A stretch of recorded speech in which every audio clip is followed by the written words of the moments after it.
말씀 보겠습니다. 오늘 말씀 누가복음 4장 말씀을 보겠습니다. 누가복음 4장 31절 말씀을 보겠습니다. 다 함께 우리 누가복음 4장 31절부터 37절까지 합독을 하겠습니다. 갈릴리의 가버나움 동네에 내려오사 안식일에 가르치심에 그들이 그 가르치심에 놀라니 이는 그 말씀이 권위가 있음이로라. 회당에 더러운 귀신 들린 사람이 있어 크게 소리 질러 이르되 아 나사렛 예수여 우리가 당신과 무슨 상관이 있나이까? 우리를 멸하러 왔나이까? 나는 당신이 누구인 줄 아노니 하나님의 거룩한 자니이다. 예수께서 꾸짖어 이르시되 잠잠하고 그 사람에게서 나오라 하시니 귀신이 그 사람을 무리 중에 넘어뜨리고 나오되 그 사람은 상하지 아니한지라. 다 놀라 서로 말하여 이르되 이 사람이 어떠한 말씀인고 권위와 능력으로 더러운 귀신을 명하며 나가는도다 하더라. 이에 예수의 소문이 그 근처 사방에 퍼지니라. 아멘.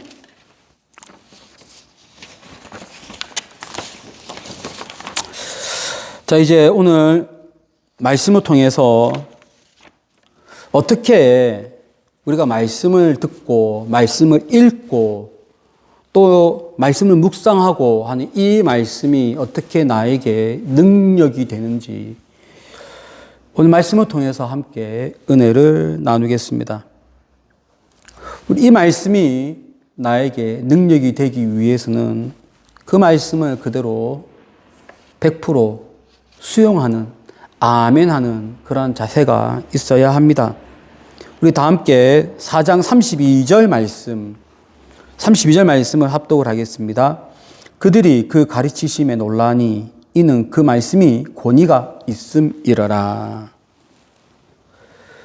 그 말씀을 그대로 받아들이고 아멘 해야 합니다. 우리 이 사건은 가버나움에서 있었던 사건인데 바로 앞선 사건은 나사렛에서 있었던 기사입니다. 지난주에 봤던 말씀인데 나사렛에서 있었던 사건 바로 다음에 가버나움에 오늘 이 사건이 있습니다. 누가복음의 저자는 의도적으로 나사렛 다음에 가버나움 이 사건을 배치를 했습니다. 왜냐하면은 이 가버나움이라고 하는 이 도시 이름이 나사렛 기사를 쓸 때에 언급이 되었거든요. 그 가버나움이 어떻게 언급되었느냐 할 때 오늘 말씀에 보면 이전 말씀이에요.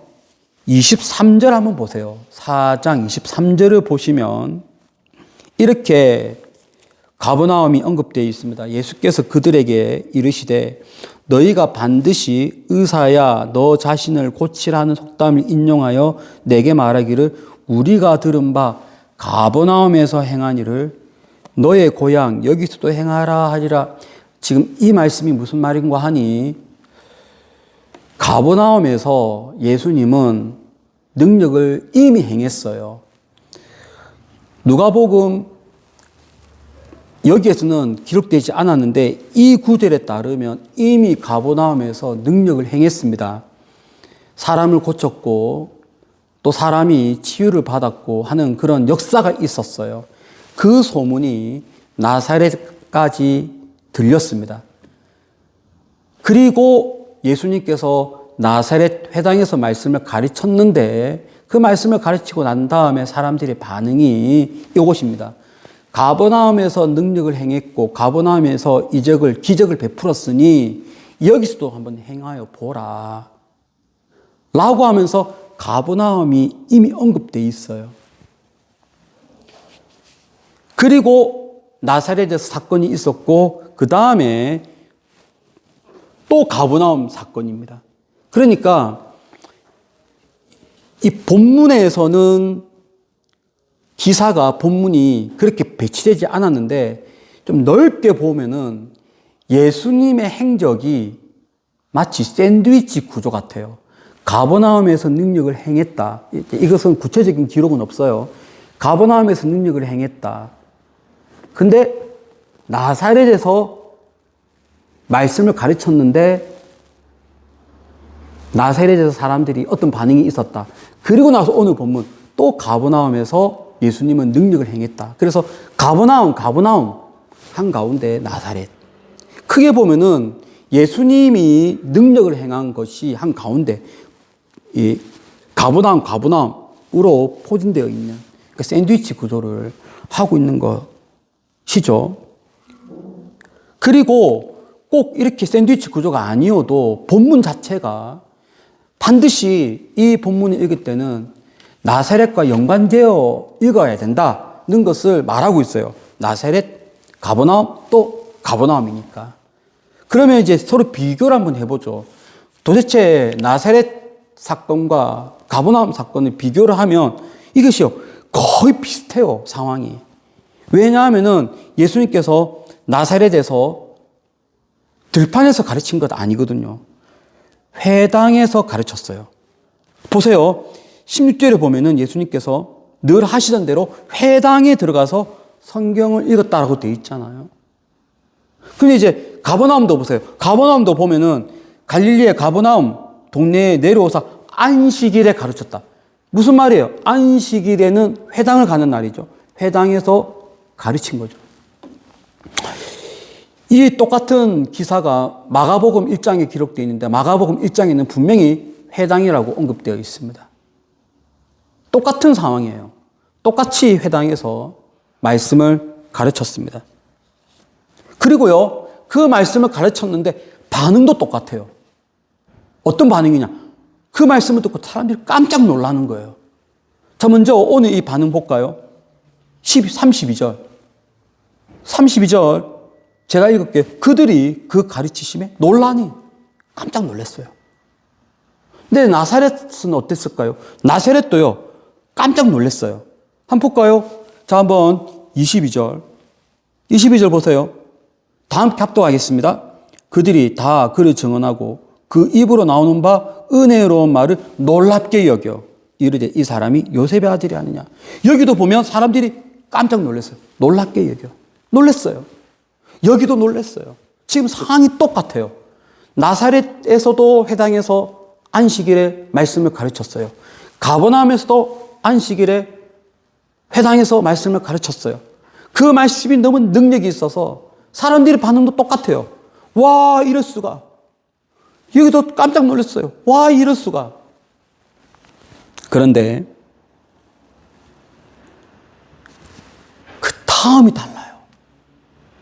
그 다음이 다른 것이 우리가 받아야 되는 말씀입니다. 그 다음 말씀이 뭐냐? 나사렛은 그 다음이 가버나움에서 기적을 베풀었으니 여기서도 한번 기적을 베풀어 보라라고 얘기하는 거예요. 반응이 이상해요. 그런데 여기 보세요. 가버나움은 깜짝 놀랬죠? 그 다음 반응이 그 말씀을 그대로 받아들입니다. 다른 요구사항이 없어요.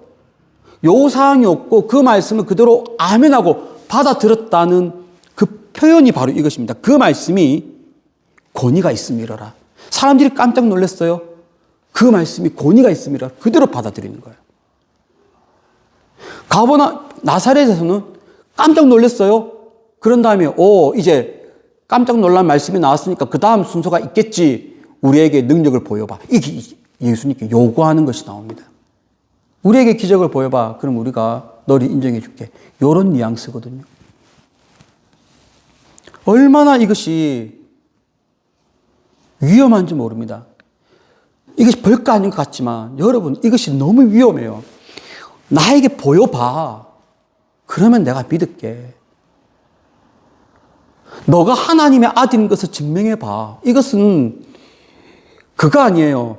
예수님이 광야에서 40주야를 기도하시고 마귀에게 시험을 받은 내용이랑 거의 유사하지 않습니까? 너가 하나님의 아들이면 너 자신을 증명해봐. 지금 그 말투나 여기에 나사렛에 있는 사람들의 말투나 다를 바가 뭐가 있습니까? 너가 이미 능력을 행했으니 그 능력을 이제 능력 있는 말씀을 증거했으니 우리에게 보여봐. 이것이 얼마나 위험한 신앙인지 예수님의 시험받는 내용에서 나올 정도로 마귀가 그것으로 시험할 정도로 너가 하나님의 아들이니 이 성전에서 뛰어내려. 그러면 천사가 너를 받들지 않겠느냐. 그러면 사람들이 너를 보고 믿지 않겠느니.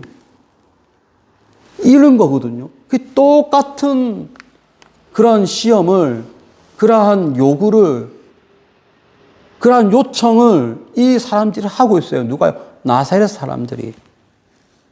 여러분, 이런 신앙을 가지면 안 돼요. 부자가 되어야 하나님이 살아계시고, 내가 병이 나아야 하나님이 살아계시고, 병이 안 나으면 하나님이 안 살아계시고, 여러분, 그런 것이 신앙이 아니에요. 신앙은 뭐냐면요. 내가 있든 없든 상관없이 믿는 것이 하나님 신앙이거든요. 아니, 하나님 믿으면 다 부자가 되어야 하나요? 하나님 믿으면 다 병이 다 나아야 되나요? 하나님이 각 사람에게, 각 가정에게 나타나는 역사가 다 다르기 때문에 나에게서 뭐가 나타난다고 해서 하나님이 살아계시고 안 나타난다고 해서 하나님은 안 살아계시고 그런 게 아니란 말이에요. 근데 지금 이 나사렛 사람들이 그러한 모습을 보이고 있습니다. 그에 대해서 대조적으로 바로 이 가버나움에 있는 사람들입니다. 이 사람들은 깜짝 놀랐어요.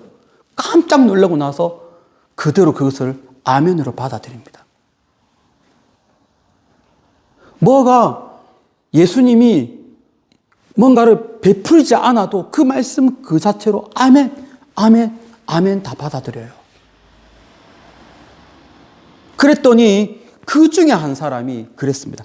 그 중에 한 사람이 그것을 아멘으로 받아들였더니 나타나는 현상이 그 사람에게 있는 귀신이 드러난 거죠.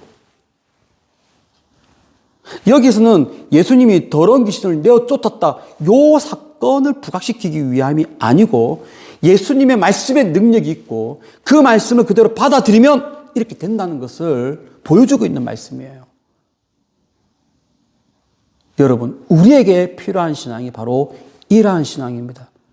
어떤 말씀을 들었든지 그것을 아멘 하고 받는 신앙. 그것이 우리의 신앙입니다. 여러분, 한 사람이 생각나지 않나요? 한나가 생각이 납니다. 한나가 그랬거든요. 아이가 없었잖아요. 아니, 아이가 있든 없든 상관없이 한나는 하나님을 믿었어요. 그는 멸시를 받는 그때에도 하나님을 떠나지 않았어요. 만약에 나에게 뭐가 있어야 하나님이 살아계신다 그랬으면 아이가 없고 멸시를 받았을 때 그는 하나님을 떠나야죠. 그러나 한나는 멸시를 받고 갈시를 받고 그래도 하나님을 계속 신앙했잖아요. 그리고 엘리가 등장합니다. 여러분, 사무엘상 1장을 보시면요, 이 엘리가 영적으로 이미 아둔한 사람으로 나옵니다. 그는 이스라엘의 사사였긴 했지만 이미 사사로서의 역할을 이제 마무리하는, 이제 끝난 종결된 사람으로 나옵니다. 몸은 아둔하고 시력도 보이지 아니하고, 그 말이 무슨 말이냐면 영적으로 이제 그는 보지 못한다는 사람이거든요. 그런데요, 한나가 어떻게 했나요? 엘리가 그 말하는 것을 아멘으로 믿었지 않습니까? 아멘으로 믿으면 그 다음에 나타나는 것이 바로 이러한 모습이에요. 하나님의 능력이 나에게 나타나는 것입니다. 우리의 신앙이 어때야 될 것인가? 가버나움에 있는 이 사람처럼 예수님의 그 말씀, 그 권위에 있는 그대로 아멘으로 받는 그러한 우리의 모습이 되어야 할 줄로 믿습니다. 이제 결과가 나옵니다. 아멘으로 믿었더니 어떤 모습이 나왔는지 본문을 통해서 한번 우리가 확인을 하면 33절 말씀 다 함께 합독을 하겠습니다. 회당에 더러운 귀신 들린 사람이 있어 크게 소리질러 이르되, 그 사람에게서 귀신이 드러납니다. 이것이 우리 사람 안에 귀신이 있는데, 이 귀신이 사람이랑 딱 붙어 있는데 이 권위를 받아들이니 붙어 있는 이 귀신과 사람이 분리가 되는 것입니다. 분리가 되면서 이 귀신이 나가요. 나갈 때 나가는 모습도 참 다양한데, 오늘 읽었던 이 말씀을 보면 이렇게 나갔어요. 이 사람을 넘어뜨렸어요. 넘어뜨리고 이 귀신이 나갔습니다. 근데 이 넘어진 수준이 그냥 일반 사람이 보면은 다치는 수준으로 보였습니다. 저렇게 넘어지면 다치는데? 그런데 귀신이 나가면서 넘어뜨린 이 구조가 그 사람이 다치지 않았다는 것을 말하고 있어요. 자, 우리 한번 이 장면이 나오죠. 35절에 보면, 35절 이 장면이 나와요. 제가 한번 읽어볼게요. 예수께서 꾸짖어 이르시되 잠잠하고 그 사람에게서 나오라 하시니 귀신이 그 사람을 무리 중에서 넘어뜨리고 나오되 그 사람은 상하지 아니한지라. 이 말이 무슨 말이냐면, 그냥 일반적으로 보면 몸이 상할 만큼, 다친 만큼의 넘어뜨림이었다는 거예요. 그런데 딱 넘어뜨리고 나왔는데 그 사람은 다치지 않았다. 이렇게 역사가 일어났습니다. 말씀의 권위를 아멘으로 화답하면, 그 말씀을 있는 대로 내가 그대로 수용하면 어떤 일이 벌어지는가? 능력이 나타나요. 모든 사람들에게서 귀신이 나가는 건 아니거든요. 오늘 이 본문에서는 이 사람이 귀신이 나갔죠. 그러나 이 성경을 보면요, 하나님 말씀을 그대로 받아들였을 때 나타나는 현상은 다 달라요, 사람마다. 오늘 이 본문에서는 귀신이 나갔습니다. 그런데 다른 사람은 어떤 일이 생겼는지 한번 말씀을 통해서 확인하겠습니다. 마태복음 8장 3절. 여러분, 이 사람은 그냥 병이 나왔어요. 그냥 귀신이 나간 것이 아니고 여기서는 병이 나왔어요. 8장 3절 다 함께 합독을 하겠습니다. 예수께서 손을 내밀어 그에게 대심에 이르시되 내가 원하노니 깨끗함을 받으라 하시니 즉시 그의 나병이 깨끗하여진지라. 예수님이 말씀하셨어요. 이 사람은 나병이 낫는 이 과정이 막 귀신이 나가면서 넘어지고 나은 것이 아니고 예수님이 말씀하시니 이 사람이 아멘으로 받아들이고 내 눈앞에서 나병이 깨끗해지는 것을 체험합니다. 사람마다 달라요.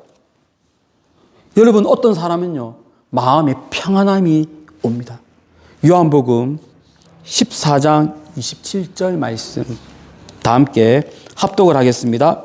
평안을 너희에게 끼치노니 곧 나의 평안을 너희에게 주노라. 내가 너희에게 주는 것은 세상이 주는 것과 같지 아니하리라. 너희는 마음에 근심하지도 말고 두려워하지도 말라. 여러분, 어떤 사람은 말씀을 들었는데 그 말씀을 들은과 동시에 그냥 샬롬이 넘치는 거예요. 이때 이 평안은 샬롬이에요. 샬롬이 넘칩니다. 얼마나 중요한 말씀인가요? 병이 나았다든지 귀신이 나은 건 아닌데 샬롬이 가득 찬다는 것이 얼마나 중요한지 모릅니다. 여호수아가 가나안 땅에 들어가야 되는데 그에게 있던 것이 요것이 없었어요. 평안함이 없었고 담대함이 없었습니다. 그러면 못 들어가는 거거든요. 백성들을 이끌고 가야 되는데 못 들어가는 거예요. 그러나 여호수아에게 할 수 있는 힘, 평안을 줍니다. 강하고 담대하라. 그러면 갈 수 있는 거예요. 사람이 평안함이 있으면 할 수 없는 것도 할 수 있고요. 그리고 사람들을 인도합니다. 어떤 상황이 닥쳤어요.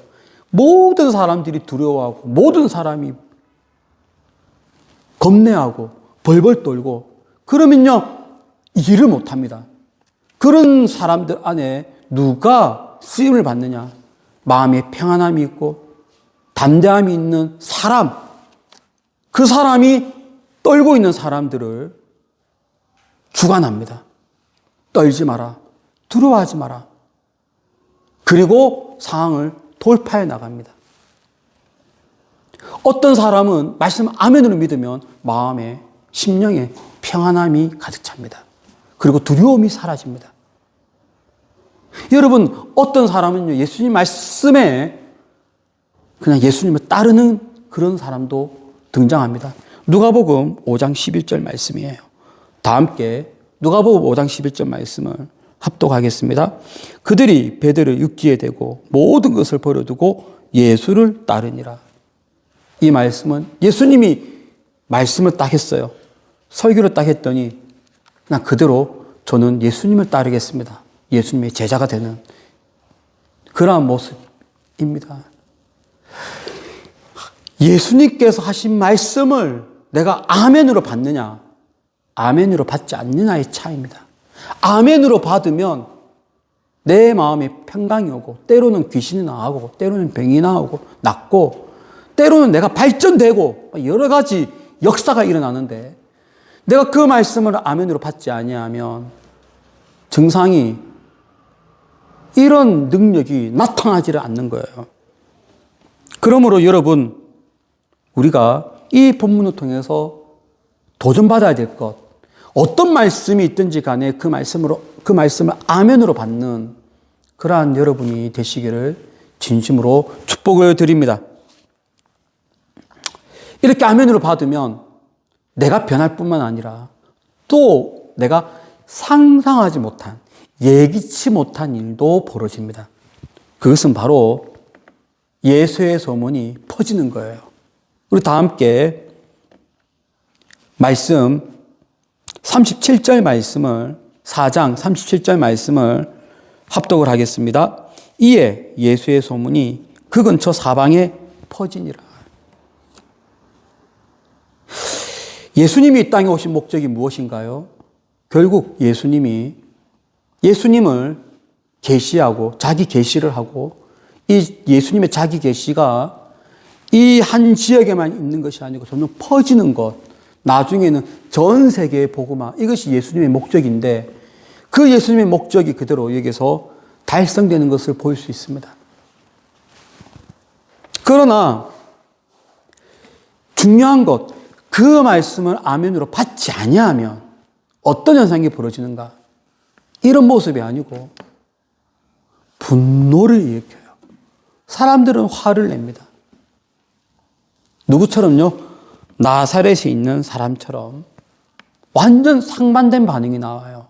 하나는 복음이 전파되어지고 능력이 나타나고 사람이 변화되어지고 능력을 체험하는데, 한쪽은 그 아멘으로 받지 아니하고 거부하니까, 자꾸 다른 요청을 하니까 이 사람들이 분노를 일으켜요. 우리 4장 28절입니다. 우리 나사렛에 있는 사람들입니다. 다 함께 합독하겠습니다. 회당에 있는 자들이 이것을 듣고 다 크게 화가 나서, 그 다음 제가 있습니다. 일어나 동네 밖으로 쫓아내요. 그 동네가 건설된 산낭떠러지까지 끌고 가서 밀쳐 떨어뜨리고자 하되. 여러분, 이게 무슨 말씀이에요? 여러분, 정말 간단해요. 그 말씀을 아멘으로 받느냐면 내가 변화받고 복음화가 되어지는 것이라면, 내가 그 말씀을 아멘으로 받지 아니하면 나중에는 그 말씀에 반발심을 갖게 되고 그 말씀에 화가 나고 나중에는 예수를 멸시하고 예수를 죽이는 일까지 벌어지는 겁니다. 이 사건은, 나사렛에 있었던 사건은 어떻게 보면 예수님의 공생의 사역 전체를 압축해 놓은 거나 마찬가지예요. 결국 사두개인들, 바리새인들은 예수님을 인정하지 아니하고 받아들이지 않은 결과 예수님을 결국 죽였지 않습니까? 여러분, 우리가 어떻게 신앙생활을 해야 될까요? 말씀을 아멘으로 받는, 말씀을 그대로 받아들이는 그러한 여러분이 되시기를 진심으로 축복을 드립니다.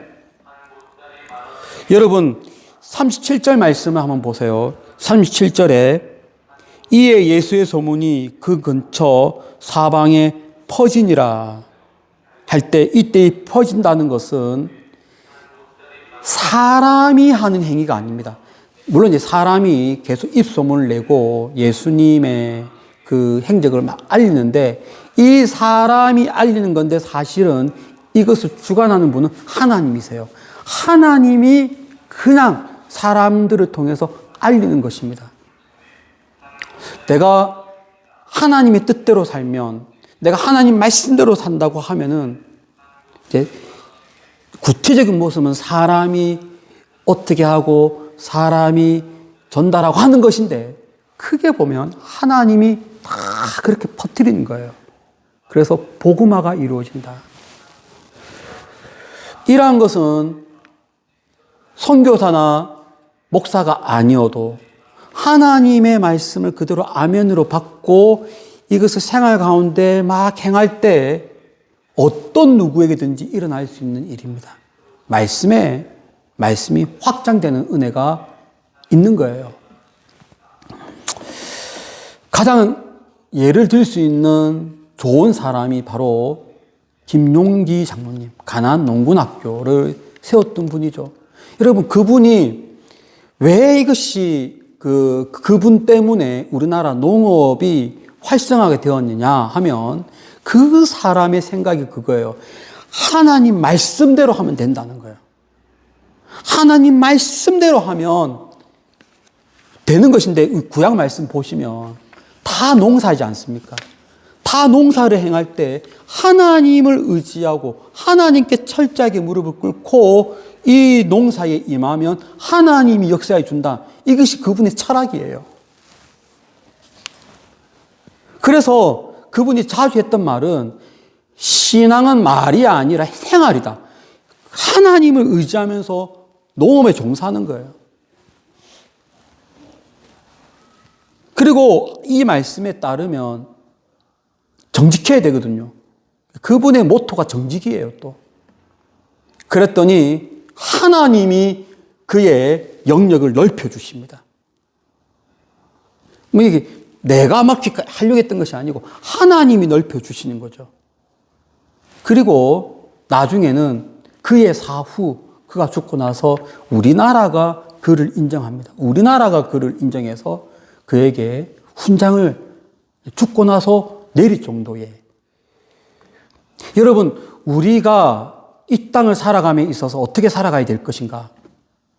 하나님 말씀을 그대로 받는 그런 자세가 상당히 우리에게는 중요한 요소입니다.